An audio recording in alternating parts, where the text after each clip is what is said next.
오늘은 트리티 성경 공부 구약 성경 역사서 에스라 첫 번째 시간입니다. 여러분, 우리가 예전에 그 성경 공부를 할 때 이스라엘에게 아주 영향을 강하게 미친 6대 강대국에 관한 그러한 그 이야기를 나누면서 우리가 어떻게 하면 이걸 쉽게 외울까 해서 말씀드렸던 방법이 하나 있지요. 혹시 기억나십니까? 어떤 말인지? 바로 아빠헬로라고 하는 것입니다. 아빠헬로. 즉 아람 제국, 아수르 제국, 바벨론 제국, 바사 제국, 헬라 제국, 로마 제국입니다. 이 아빠헬로만 잘 알면 우리가 성경을 읽을 때 이런 나라들이 나와 그거 그렇구나 이렇게 이해를 하실 수 있을 것입니다.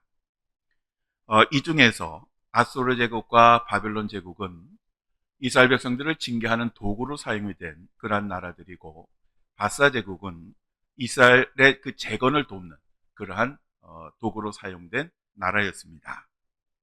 잠깐 이때 역사를 살펴보겠습니다. 먼저 유다를 무너뜨린 바벨론 제국은 일반 역사에선 바벨로니아라고 그렇게 불리는데요. 이 바벨론 제국은 세 차례에 걸쳐서 유다를 침공을 하였습니다. 1차는 BC 605년에 바벨론의 느부갓네살 2세가 갈그미스 전투에서 애굽을 격파하고 유다를 침공합니다. 이때 바벨론 제국은 주변의 모든 성읍들은 점령하였지만 예루살렘은 공격하지는 않았습니다. 다만 유다를 속국으로 삼고 조공을 바치도록 하였습니다. 그리고 이때 다니엘과 귀족 청년들을 자기 나라로 끌고 갔습니다. 2차는 BC 597년에 유다의 여호야김 왕이 바벨론 제국을 대상으로 반란을 일으키자 느부갓네살 2세가 유다를 침공합니다. 그래서 여호야김 왕을 포함해서 유다의 귀족들, 그리고 군사 지도자들, 그리고 기술자들을 포함해서 약 10,000명 정도의 포로를 끌고 갑니다. 그리고 여호야김 왕 대신에 그의 아들인 여호야긴을 이 유다의 왕으로 세웠습니다. 그리고 이 2차로 이 이스라엘 백성들을 끌고 갈 때에 에스겔 선지자도 함께 끌려가게 됩니다. 에스겔 선지자는 바벨론으로 끌려간 후에도 그곳에서 예언 활동을 하였습니다.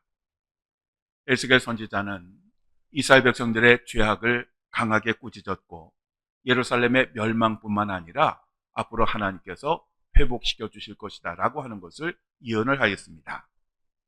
그리고 바벨론 제국은 100일 만에 그들이 세운 여호야긴 왕을 끌어내리고 시드기야를 유다의 왕으로 세웠습니다.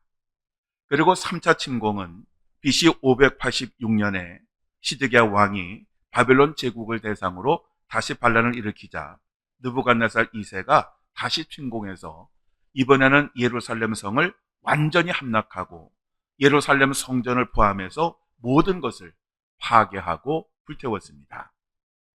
이로써 유다는 멸망하게 되었고, 솔로몬 이후로 북이스라엘과 남유다로 나누어졌었는데 결국 이 두 나라도 완전히 역사 속에서 사라지게 됩니다.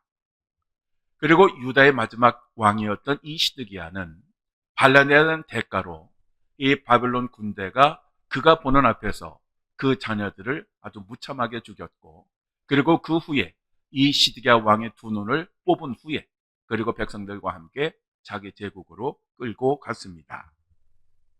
이렇게 한때 잘 나가던 바벨론 제국도 오래 가지 않아서 무너지게 됩니다. BC 539년 메대와 바사 연합군에 의해서 바벨론 제국은 완전히 멸망을 당합니다. 이 메대인과 바사인에 대해서 잠깐 말씀드리면, 이들은 BC 2000년경에 카스피해 동부 남부에서 유목 생활을 하다가 이란 산맥 남서부 지역으로 이주를 한 인도 아리안족이었습니다. 그러다 BC 7세기 그 중반부터 메대인들이 주변에 있는 그 부족들을 연합을 해서 하나의 나라를 이루게 됩니다. 그래서 그들의 세력이 강해지자 이제 당시 고대 근동을 장악하고 있던 아수르 제국을 상대할 수 있는 그러한 나라로 부각이 됩니다.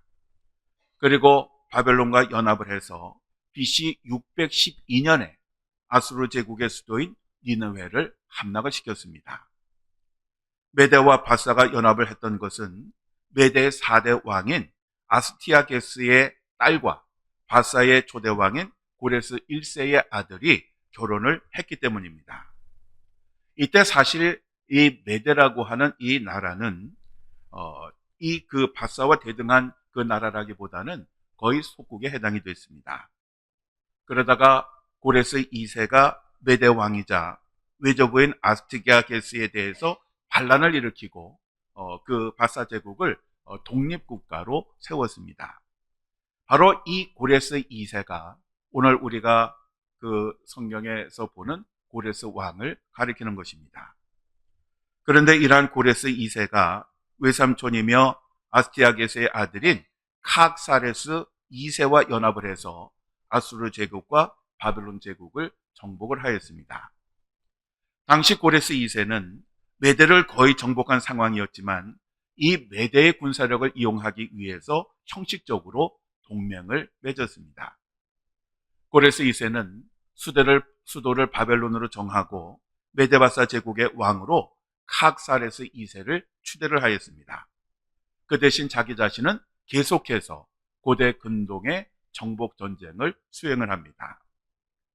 그리고 이 그 시간이 지나서 약 2년 후에 이 고레스 2세는 정복 전쟁을 마무리하고 카악사레스 2세의 외동딸과 결혼을 함으로써 메데 바사 제국 전체의 통치권을 자연스럽게 이양을 받습니다. 그래서 그림에서 보시는 것처럼 인도에서 구스까지 굉장히 광활한 바사 제국 시대를 열었습니다. 후에 유다 백성들을 다시 예루살렘으로 귀환시킨 이 고레스 왕은 이란 건국의 아버지로서 일반 역사에서는 키루스 2세 보졸구라고 그렇게 불렸습니다. 이 고레스 왕은 왕이 된 후에 29년 동안을 통치하면서 메디아, 신바빌로니아, 라디아 등을 정복하였고 서남아시아와 중앙아시아의 대부분을 정복하고 인도까지 정복을 해서 대제국을 건설하였습니다. 지금 여러분의 그 지도에 보시면 페르시아라고 기록이 있는데 이것이 성경에는 바사라고 그렇게 기록이 되어 있습니다. 이 고레스 왕은 이전의 정복자들과는 달리 모든 나라를 점령한 후에 관용 정책을 펼쳤습니다.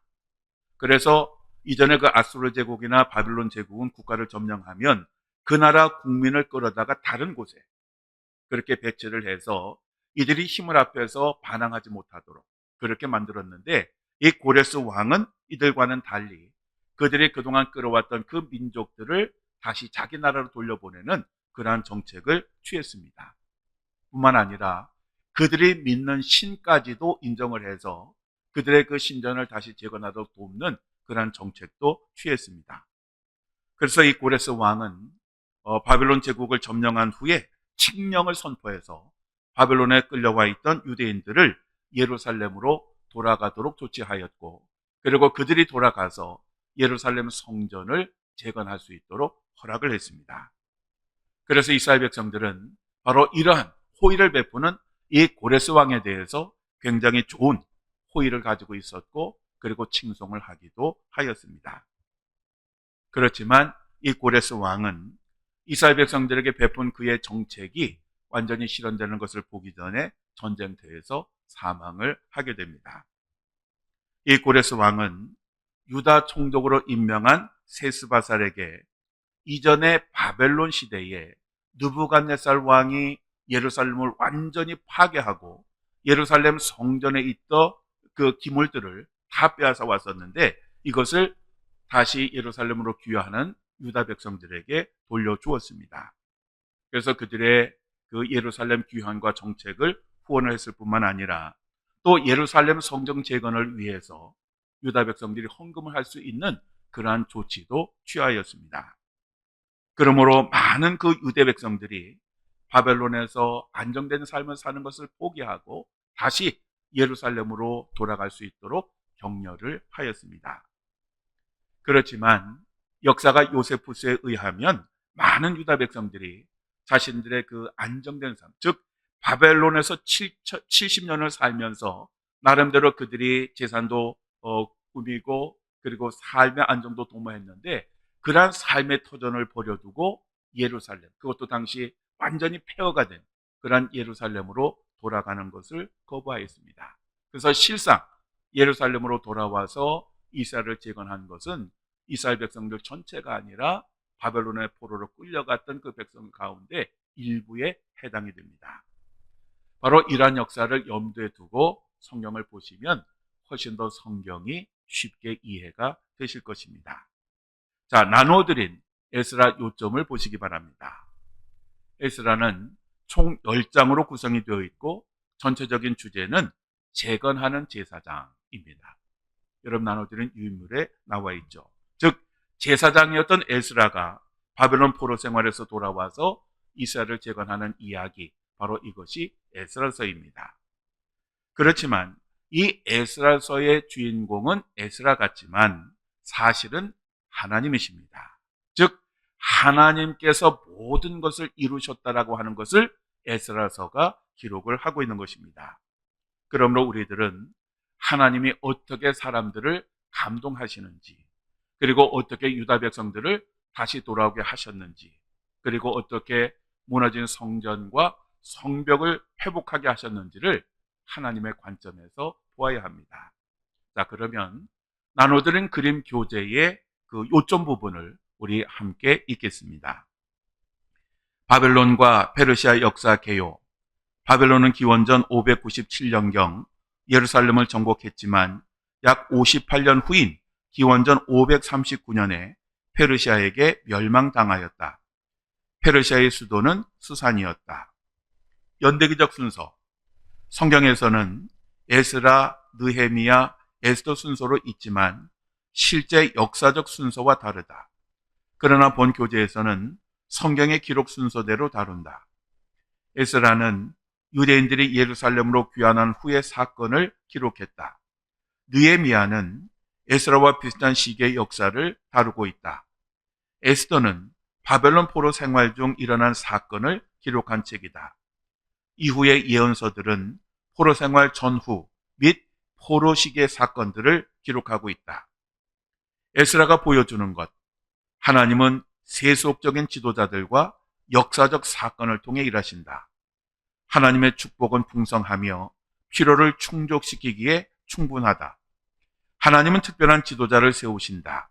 이에 총독, 현장감독, 제사장 등 이 모든 사건 뒤에는 하나님의 오래된 언약의 성취가 있다. 약속의 땅으로 돌아가고 성전을 회복하는 것. 자, 우리가 성경에 보면 에스라와 느헤미야와 에스더 이렇게 순서가 되어 있지만 역사적 시간으로 보면 에스더가 먼저 나옵니다. 에스더, 에스라, 느헤미야 이렇게 나와야 되는데 그 성경에 그 뜻이 있으셔서 이렇게 순서를 배치하신 것입니다. 자, 다음 에스라 1장과 2장의 그림을 한번 보시겠습니다.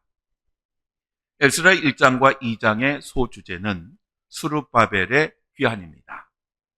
바벨론은 유다 백성들을 세 차례에 걸쳐서 끌고 갔습니다. 조금 전에 말씀을 드렸지요. 그런데 70년 동안의 포로 생활을 마치고 다시 예루살렘에 돌아올 때에도 한 번에 돌아온 것이 아니라 80여 년 동안 세 차례에 걸쳐서 돌아왔습니다. 자, 그림에서 보시는 것처럼 1차 귀환은 빨간색의 루트를 따라서 이루어졌고 2차와 3차 귀환은 파란 그 화살표를 따라서 이루어졌습니다. 1차 귀환은 예전에 아브라함이 하란을 떠나서 가나안으로 이동했던 그러한 길을 따라 이루어졌습니다. 바로 이 길을 비옥한 초생달이라고 그렇게 부릅니다. 왜냐하면 이 길은 초승달처럼 생겼고 그리고 그 땅이 굉장히 기름졌고 물이 항상 풍부했기 때문입니다. 1차 귀환은 세스바살과 스룹바벨의 인도하에 이루어졌습니다. 그런데 이 세스바살이라고 하는 이 사람은 스룹바벨과 다른 그런 사람이 아니라 같은 사람인데 동명이인이 아니죠. 한 사람인데 두 개의 이름을 가진 사람이다. 이렇게 해석을 하기도 합니다. 왜냐하면 바벨론 포로 시대의 다니엘의 이름은 다니엘이 아니라 벨드사살이었습니다. 즉 바벨론식으로 이름을 만든 거지요.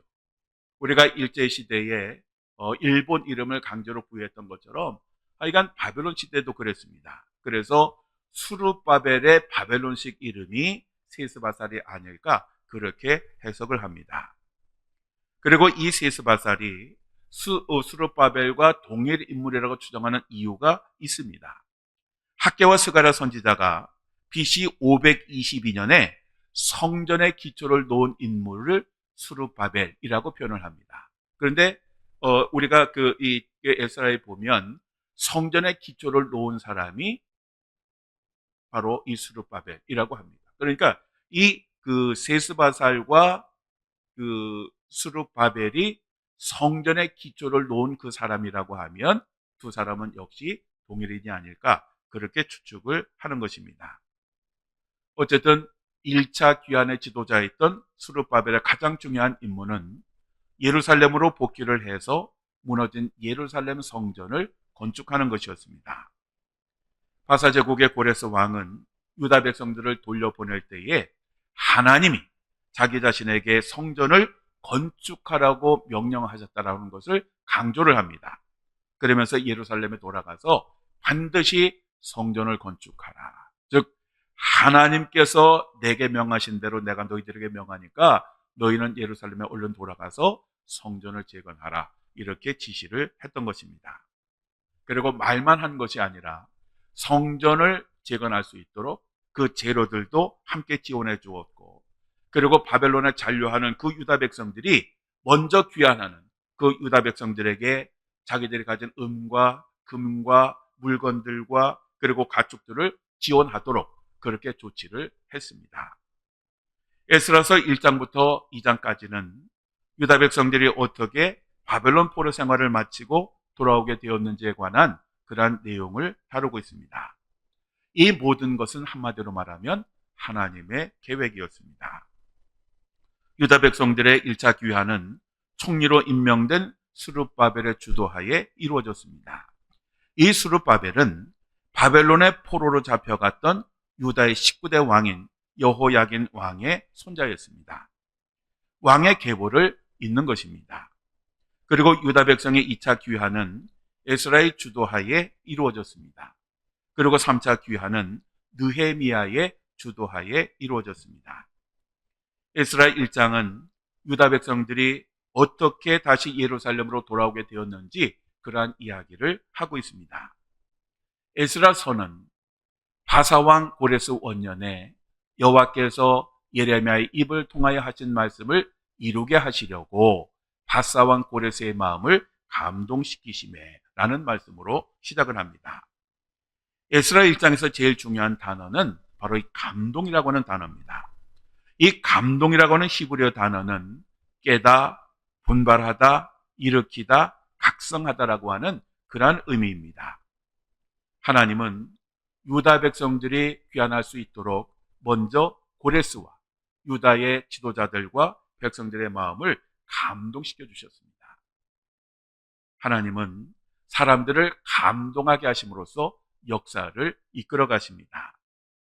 누가복음 2장 27절에 성령의 감동으로 성전에 들어가매 라고 말씀하고 있고, 사도행전 21장 4절에 그 제자들이 성령의 감동으로 바울더러 예루살렘에 들어가지 말라 하더라 라고 말씀하고 있고, 베드로 후서 1장 21절에는 오직 성령의 감동하심을 받은 사람들이 하나님께 받아 말한 것입니다 라고 말씀하고 있고, 마가복음 12장 36절에는 다윗이 성령에 감동되어 라고 말씀을 하고 있습니다.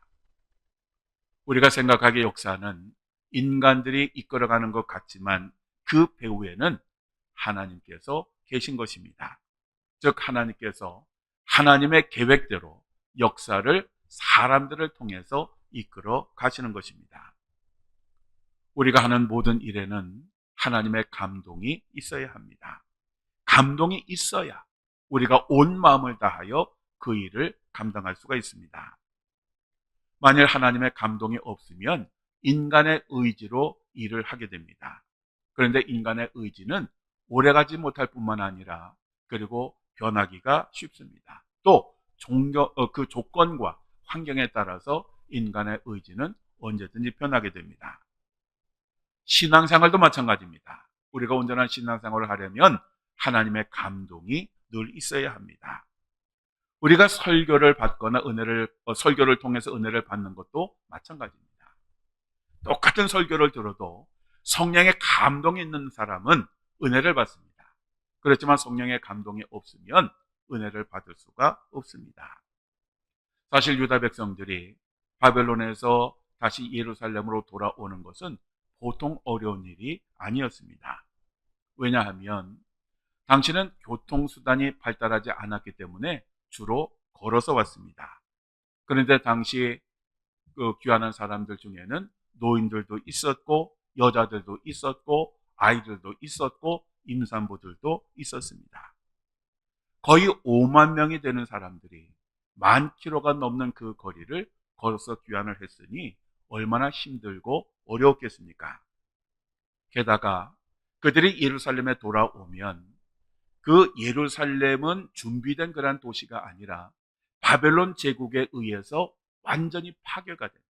그래서 처음부터 다시 시작해야 되는 그런 조건이었습니다.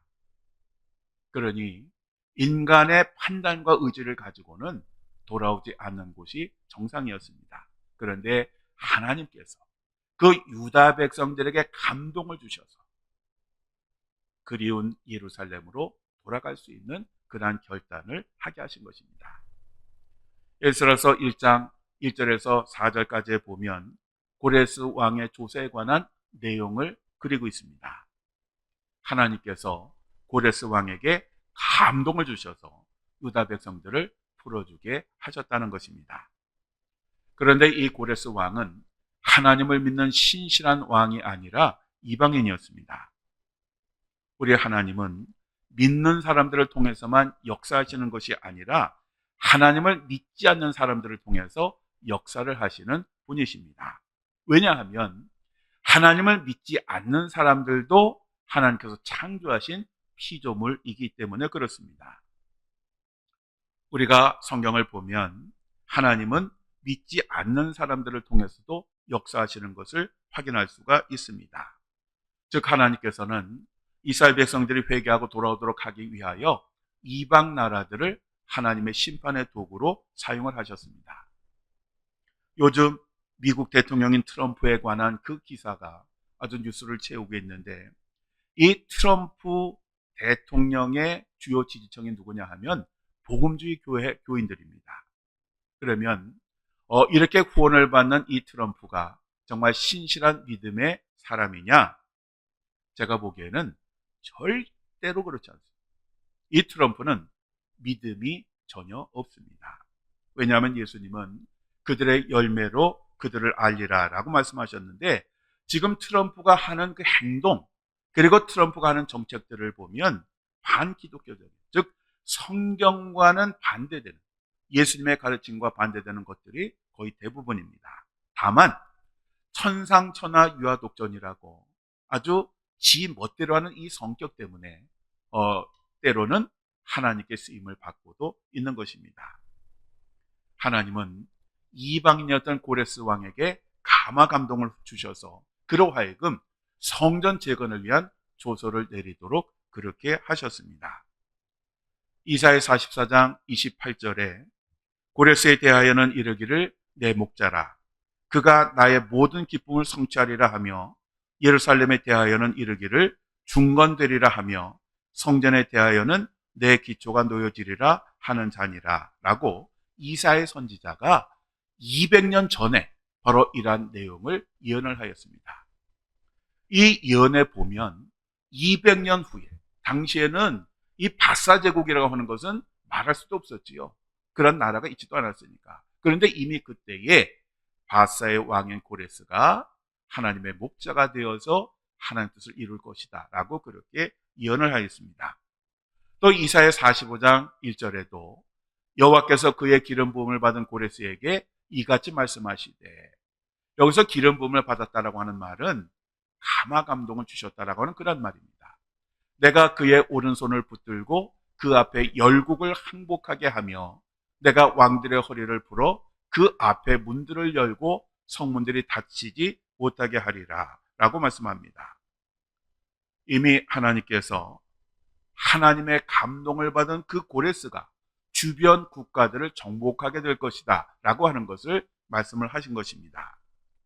왕들이 허리를 푼다라고 하는 말은 항복을 한다라고 하는 그런 의미입니다. 즉 하나님께서 이 고레스 왕을 세우시고 그리고 주변 국가들을 정복하게 하시고 그리고 이 고레스 왕으로 하여금 이스라엘 백성들을 다시 예루살렘으로 돌아가도록 그렇게 만드셨다라고 하는 그런 의미인 것입니다.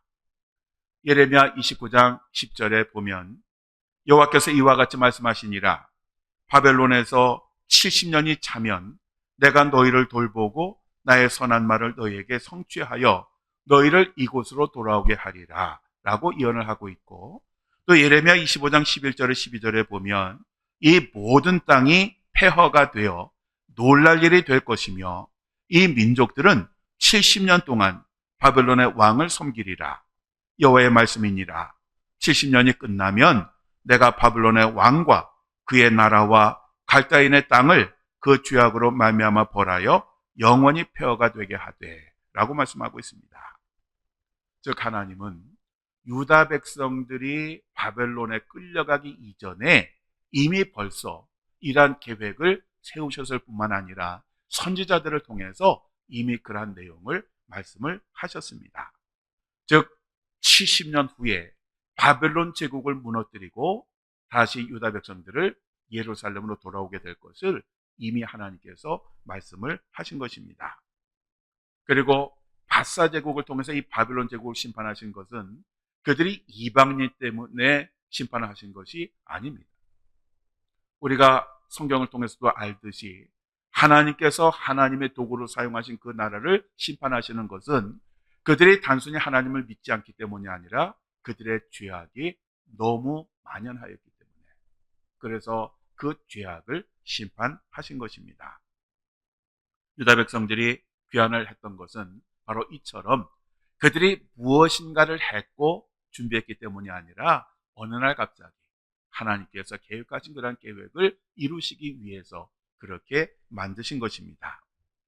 고레스 왕은 이방인이었습니다. 하나님을 믿는 사람이 아니었습니다. 그렇지만 하나님은 그의 마음을 변화시키셔서 하나님의 뜻을 이루는 도구가 되도록 하셨던 것입니다. 자, 에스라 1장 1절부터 4절까지 우리 함께 읽겠습니다. 바사왕 고레스 원년에 여호와께서 예레미야의 입을 통하여 하신 말씀을 이루게 하시려고 바사왕 고레스의 마음을 감동시키심에 그가 온 나라에 공포도 하고 조소도 내려 이르되 바사왕 고레스는 말하노니 하늘의 하나님 여호와께서 세상 모든 나라를 내게 주셨고 나에게 명령하사 유다 예루살렘의 성전을 건축하라 하셨나니 이스라엘의 하나님은 참 신이시라. 너희 중에 그의 백성된 자는 다 유다 예루살렘으로 올라가서 이스라엘의 하나님 여호와의 성전을 건축하라. 그는 예루살렘에 계신 하나님이시라. 그 남아있는 백성이 어느 곳에 머물러 살든지 그곳 사람들이 마땅히 은과 금과 그 밖의 물건과 짐승으로 도와주고 그 외에도 예루살렘에 세울 하나님의 성전을 위하여 예물을 기쁘게 드릴지니라 하였더라. 아멘.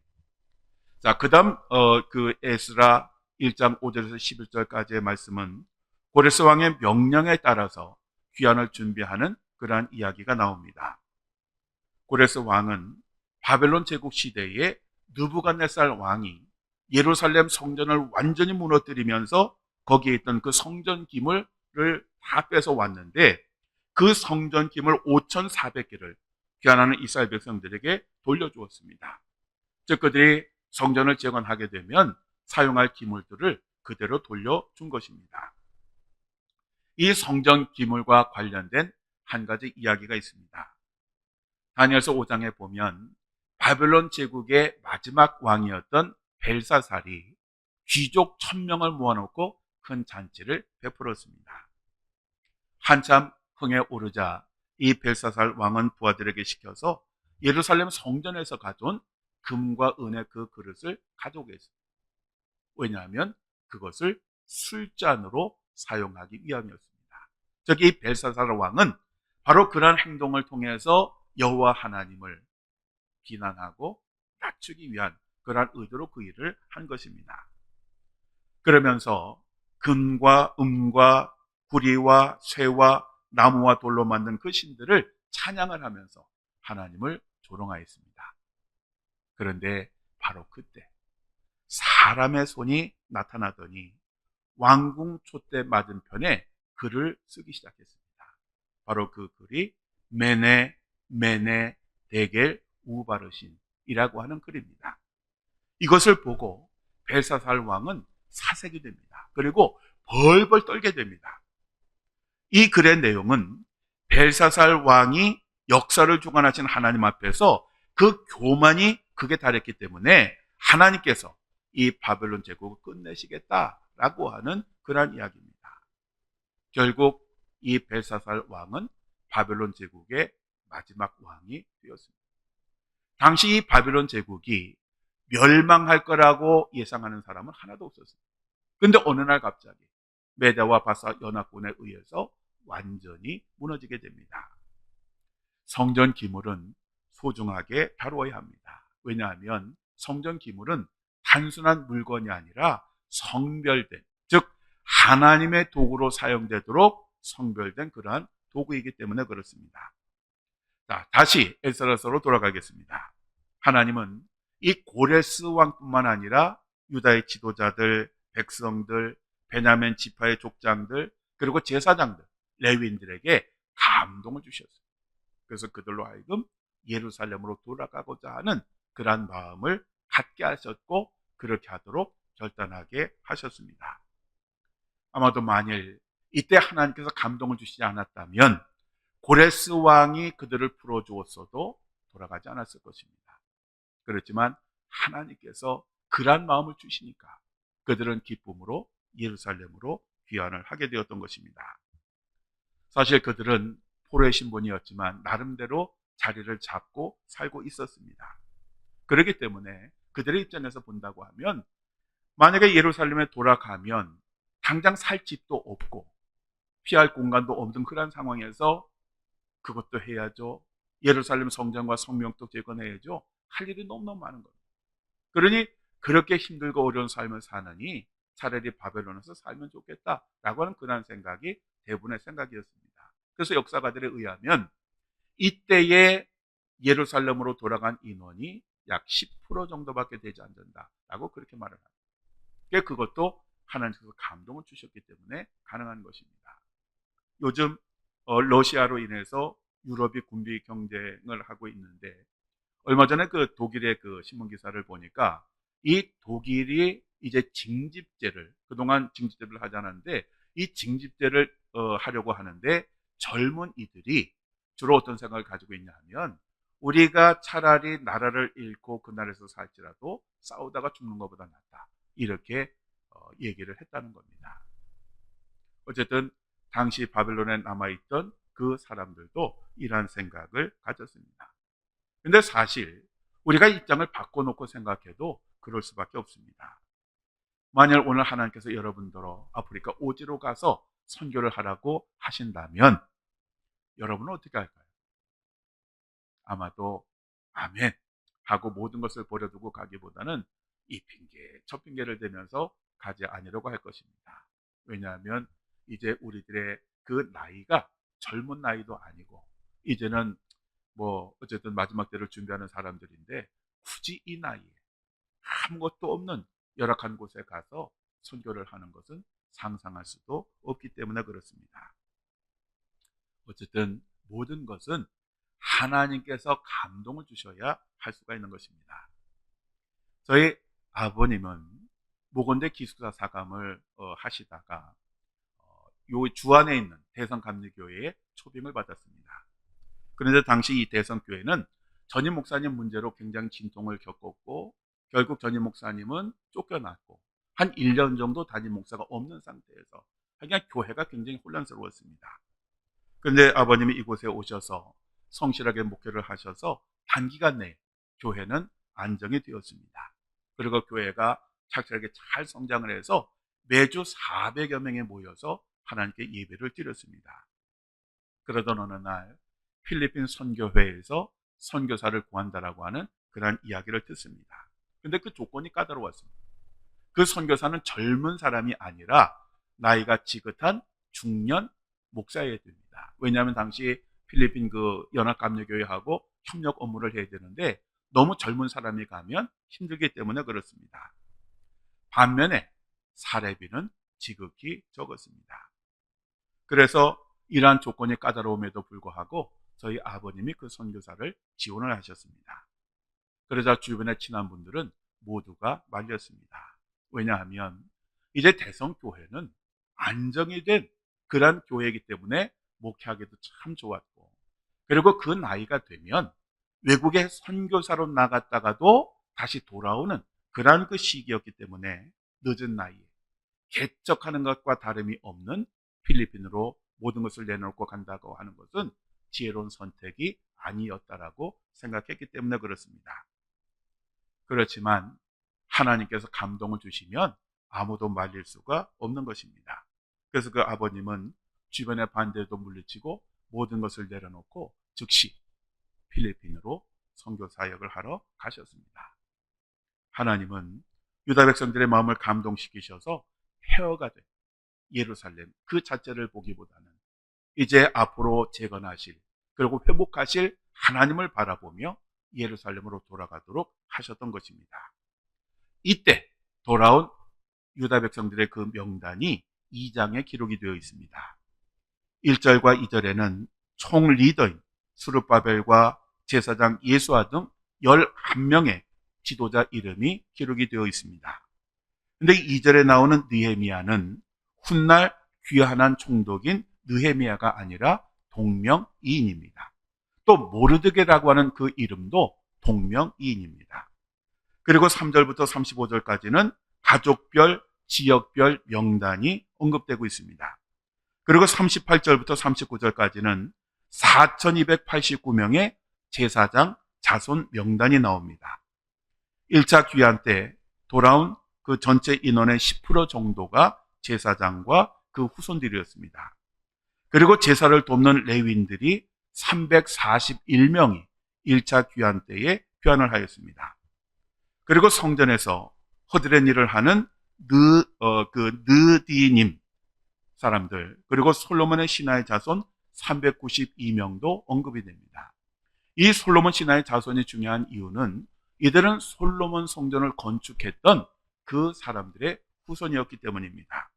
결국 1차 귀환자들은 하나님의 계획과 고레스의 명령대로 무너진 성전을 재건하고 제사를 드릴 그러한 사람들 중심으로 귀환을 하였습니다.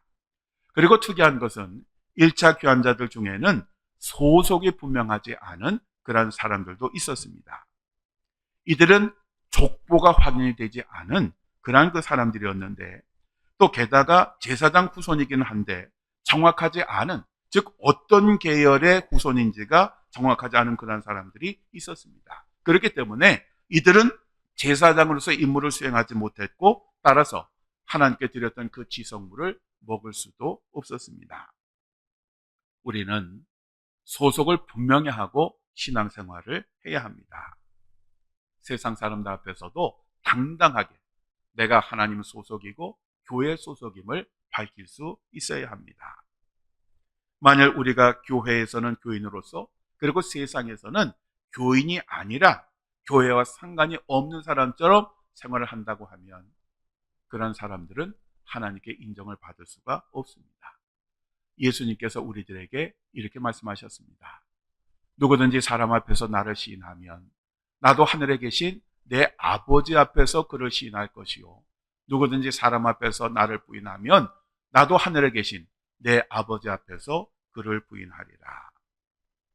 사람은 심은 대로 거두는 것입니다. 그리고 1차 귀환 때에 돌아온 사람과 기타 집계 현황이 기록이 되어 있습니다. 돌아온 총 인원은 42,360명, 그리고 남종과 여종이 7,337명, 노래하는 남녀가 200명에서 1차로 돌아온 인원은 총 49,897명이었습니다. 그리고 말이 736마리, 노새가 245마리, 낙타가 435마리, 나귀가 6,720마리. 그래서 총 가축의 합계가 8,141마리였습니다. 그리고 이들 중에 제일 먼저 도착한 족장들은 제일 먼저 성전 건축을 위한 예물을 기쁜 마음으로 자원하여 드렸습니다. 그들은 영양대로 헌금을 했다 그러는데, 이 영양대로라고 하는 말은 자신이 바칠 수 있는 최대한의 분량이라고 하는 그런 뜻입니다. 그들이 드린 그 헌금은 금 6만 천 다릭, 은 5천만에, 제사장 옷 100벌이었습니다. 금 6천일만 다릭이라고 하는 것은 바사 제국의 그 금을 재는 단위로서 지금 돈으로 환산을 하면 12억 6,219만 1,260원에 해당이 됩니다. 그리고 은 5천만 회를 헌금을 했는데, 이 만회라고 하는 것은 바벨론 제국에서 주조한 은화로서 지금 돈으로 환산을 하면 2,471만 9,700원 정도였습니다. 우리가 생각하기에 뭐 그렇게 많지 않은 것 같지만, 당시 포로 생활하다 돌아온 이스라엘 백성들 입장에서 이 정도 헌금은 정말 자기의 모든 것을 다하여 힘이 지나도록 하나님께 드린 것입니다. 자, 오늘은 여기까지 하고 다음 주에는 무너진 성전을 재건하는 그러한 이야기를 함께 나누겠습니다.